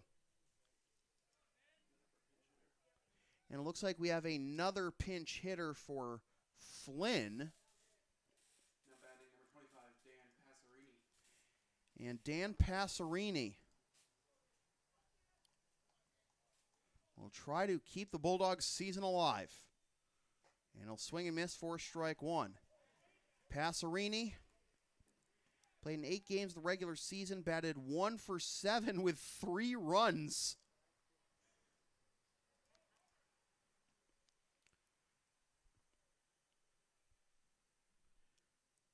Ronnie Luke with the 0-1. And the Bulldogs down to their final strike of the season.